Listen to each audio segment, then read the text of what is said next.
Good morning again in class ninth physics and the chapter motion. Okay. Now, dear friends, in our previous lecture, we discussed laws of motion, first law, second law, third law, and all about the momentum. Momentum is the product of mass and velocity, or we can say that it is the quantity of motion. Okay. Now, how the linear momentum can be conserved. So, the next topic, conservation of linear momentum. Conservation principle form the core of physics and are easy tools in the problem solving. Okay. One such principle is conservation of linear momentum. Let us now study the important principle. हम study करेंगे जो ये momentum का conservation कैसे होता है. We have studied the equation. हमने equation पढ़ी है. एफ इक्वल टू ये ये कैसे एफ इक्वल टू क्या है आपका मास इंटू एक्सेलरेशन. और मास एक्सेलरेशन को हम क्या लिखते हैं v minus u upon t. ये लिखते हैं. ठीक है. तो अब आप इसमें मल्टीप्लाई कर दें.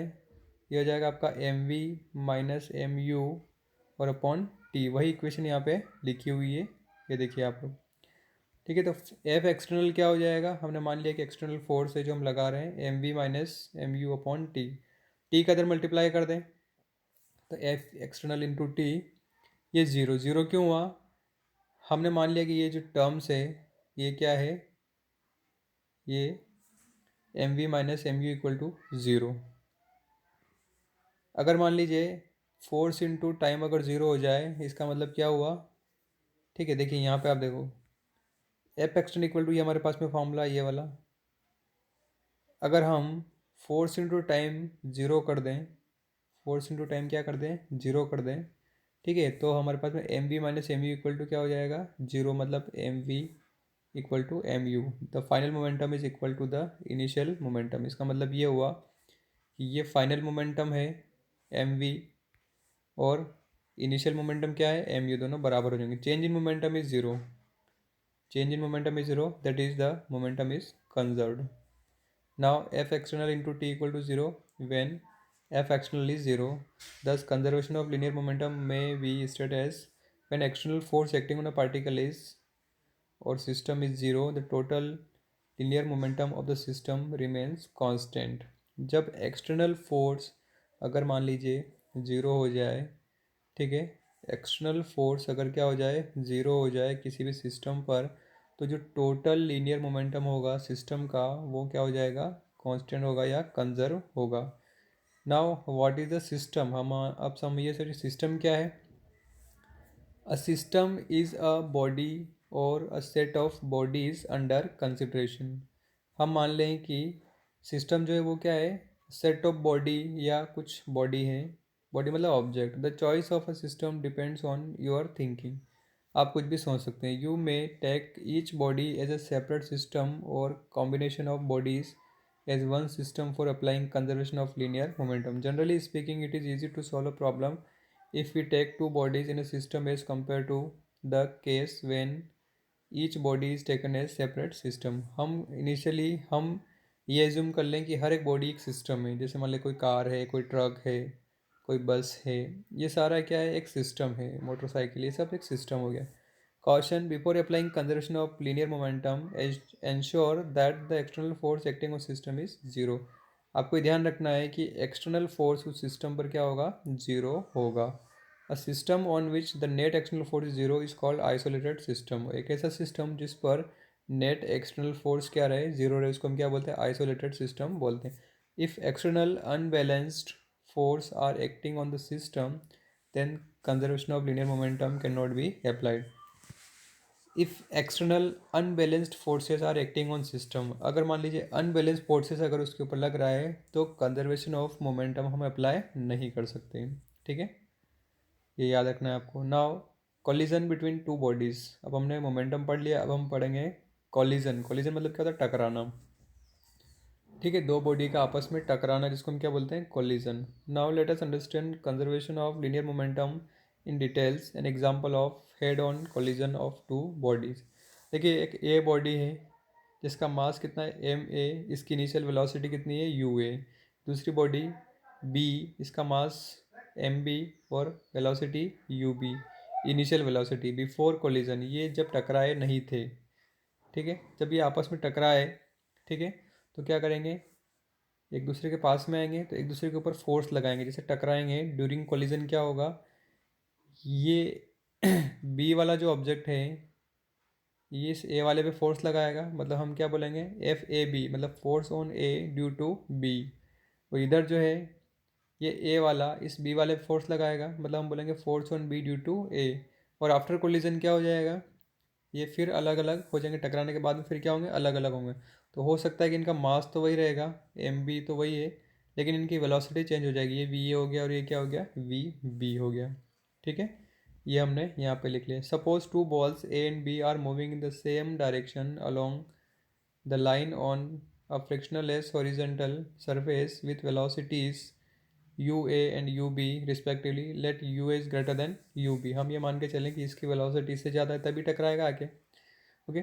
The total initial momentum of the two balls is, पहले इनिशियल मोमेंटम कितना था, m A you a plus m B you b, ठीक है। Since u is greater than u b the ball collide, अब ball क्या होगी, collide होगी। At the time of collision f A b is a force on A due to b and f B a force on B due to A. अब according to Newton's third law F A B equal to minus F B A, ठीक है, ये होता है। After collision, the final velocity of ball A and B are V and VB respectively. The final momentum of two balls is what? MA VA plus MB VB. Now, the force on A due to B is responsible for the rate of change of their momentum. ठीक है, force on A due to B is responsible for the rate of change of linear momentum.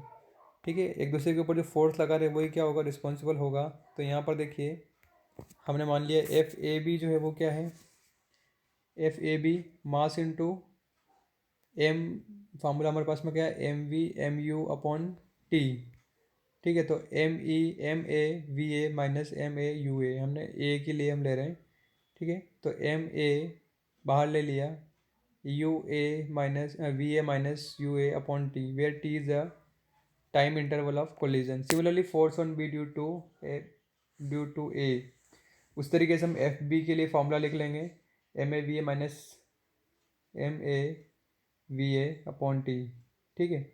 या हम उसको इस तरीके से लिख लें, ये एफ बी, ये एफ ए के लिए लिखा था, एफ बी के लिए क्या हो जाएगा, m b v b common ले लिया माइनस यू बी। यहाँ पर एक्चुअल में क्या आएगा, ये यहाँ पे आएगा एम बी आएगा, आपका ये गलत लिख दिया यहाँ पे, ये आएगा f B a equal to क्या होगा, m b v b minus M B, और इसको मैं यहाँ लिख देता हूँ,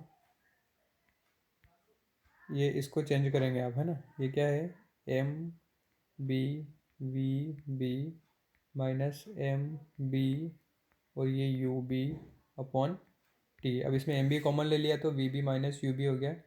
अब आपको मालूम है ये condition Newton's third law of motion से, तो दोनों इक्वेशन को आप बराबर कर दीजिए। जब दोनों को बराबर करेंगे, ठीक है, दोनों को आपने बराबर कर दिया, ठीक है। अब इस माइनस का अंदर मल्टीप्लाई हो जाएगा, देखिए ये हो जाएगा आपका M A B A minus M A you A, और ये minus M B you B, और ये माइनस माइनस प्लस हो जाएगा, टी तो टी कट जाएगा आपका, ठीक है, दोनों अपॉन में तो कट जाएंगे, हो जाएगा। अब इसमें आप क्या करेंगे, एम ए बी ए और इसको इधर ले आएंगे, तो ये हो गया m b v b equal to, इसको इधर लाएंगे m A you a plus m B you b, मतलब ये क्या हुआ, ये फाइनल मोमेंटम और ये इनिशियल मोमेंटम दोनों बराबर है। इसका मतलब ये कि टोटल मोमेंटम जो है वो क्या है, कंजर्व है पूरे सिस्टम का, ठीक है। ये आपको याद रखना है। Okay, application of conservation of linear momentum, the case of rocket propulsion, ठीक है। जब रॉकेट को लॉन्च होता है, as we see in figure, the initial momentum of rocket and fuel is zero. After firing, the momentum should still remain zero. If the earth gravitation pull and air resistance is neglected, the rocket is moving in a gravity free space, ठीक है। Initial momentum जो था वो rocket का क्या था, zero था, ठीक है। रॉकेट और फ्यूल सिस्टम का क्या था, ज़ीरो था। आफ्टर फायरिंग, जब फायर हुआ, momentum should still remain zero if the earth gravitation pull and air distance is neglected. The rocket is moving in a gravity free space. ये before firing, firing से पहले ये था इस तरीके से, रॉकेट एट रेस्ट। जब रॉकेट मूव उसमें आया, मूविंग कंडीशन में आया, तो इस तरीके से क्या करेगा, आगे मूव करेगा। ठीक, ये सिस्टम होता है उसका पूरा। Since the momentum of exhaust is vertically downwards, the momentum of rocket should be vertically upwards so that total momentum remains zero. The momentum gained by rocket propels it. Okay. Now एक और है आपका application, recoil of gun. Recoil of gun. Consider the figure given below shows a gun with a bullet at rest. Is the condition after gun is fired. जब गोली हमने नहीं चलाई थी तब उस समय ये कंडीशन, और जब गोली चलाने के बाद में ये कंडीशन। ठीक है, तो यहाँ पर आप देखो, a loaded gun at rest, initial momentum कितना है आपका, momentum of gun plus momentum of bullet, तो momentum of gun M into zero plus M into zero, क्योंकि दोनों जो